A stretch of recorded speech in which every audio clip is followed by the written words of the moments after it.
trouxe ao meu Instagram uma experiência de um amigo, a qual eu ganhei ele na boca de fumo. Ali ensinei para ele o caminho do Senhor, né? A gente percorremos na presença de Deus um bom tempo, né? Foi até então Deus começou a falar sobre as promessas, né? E quando Deus começou a falar as promessas, eu sou uma pessoa que eu sou sujeito ao Espírito, né? Eu tenho autocontrole, né? Eu sou uma pessoa que eu não tenho que deixar para amanhã o que eu tenho para fazer hoje. Se é para as coisas de Deus, eu sou já de imediato, entende? Então eu sempre fui ativo perante a obra de Deus. Eu nunca precisei de um pastor ou de uma outra pessoa chegar e dar para mim uma direção, o que eu devo fazer. Como eu oro bastante, o Senhor me direcionava, eu já o praticava. Então, ou seja, essa conexão que eu tive com o nosso irmão, eu ensinei para ele o caminho. Eu ensinei para ele, né, a como se posicionar em Deus, correto? Mas chegou um momento que Deus falou comigo assim, ó, prepara as suas malas, prepara o passaporte que eu vou te levar nas nações. Opa, peraí. Você acha que Deus falou, você acha que eu vou ficar assim, ó? Tirei o passaporte, preparei minha vida financeira, preparei as minhas malas, eu já tinha parente lá fora, por que eu vou ficar aqui no Brasil? A primeira oportunidade, eu fui, entende? E o meu amigo, ele ficou. Nisso, quando eu fui atrás da minha promessa, cumpri o chamado do íntimo do Senhor, né? Para que estabeleça o ministério sobre a minha vida. E o meu amigo, ele ficou aqui. Era para ele ser uma pessoa também, hoje, usado na mão de Deus. Mas ele se frustrou também. Porque foi levado pela emoção da carne.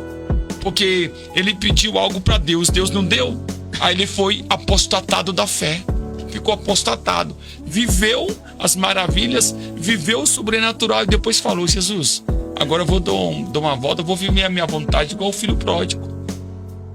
Mas a escolha dele, ao sair, teve a consequência.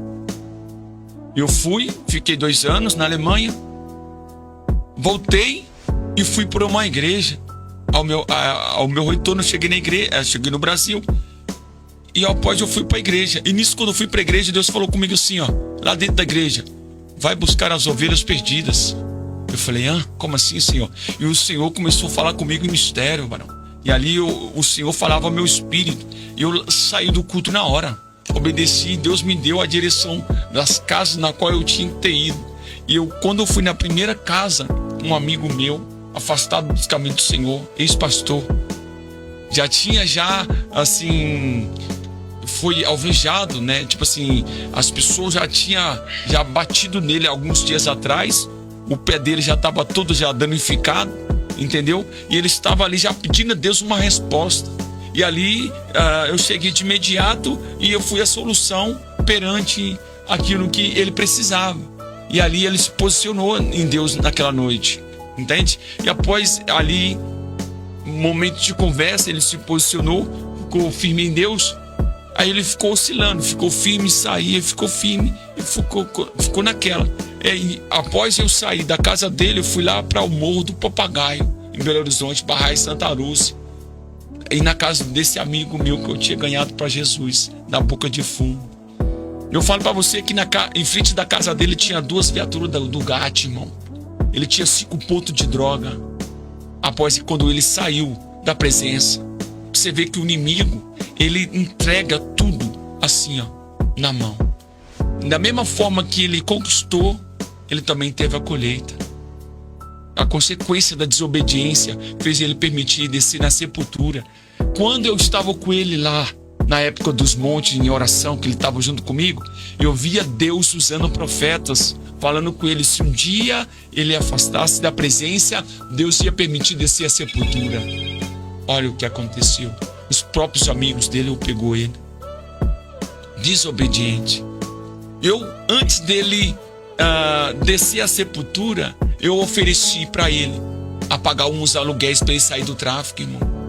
Eu ofereci tantos meses, eu arrumei a casa, mas ele foi soberbo, irmão. Ele queria uma casa que colocasse o carro e a moto.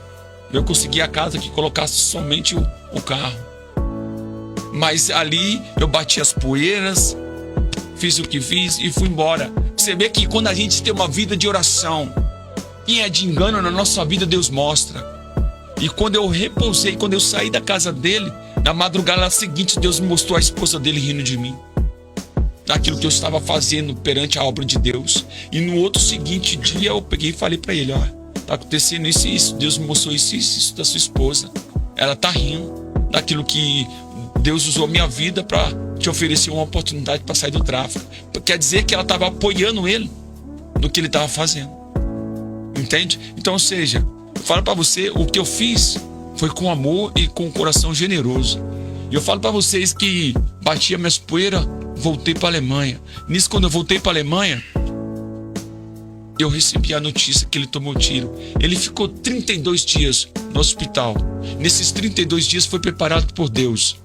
Eu confesso para vocês, irmãos, que nesses 32 dias ele aceitou Jesus. E antes dele descer na sepultura, ele veio a um sonho profético e veio se despedindo de mim. Porque quando a gente tem uma aliança com uma pessoa no mundo espiritual, é desfeita. No momento, ele veio no mundo espiritual com uma bagagem muito grande nas costas. Veio e falou assim: olha, irmão, eu estou indo para um lugar na qual você não vai poder ir, mas eu vim aqui somente para despedir de você. Eu falei: como assim? Você é meu amigo? A gente sempre faz as coisas juntos, por que você agora está despedindo de mim? Eu falei: não, Guilherme, eu vim aqui só para falar que eu amo muito a sua vida. Ele subiu o morro.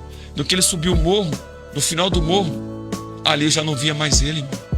Eu acordava. E nisso, quando eu olhava pro WhatsApp assim, ó, era aqui, ó, a esposa dele mandando no grupo do WhatsApp que ele tinha acabado de falecer. Ele me visitou primeiro. Deus me mostrou. Antes dele descer na sepultura.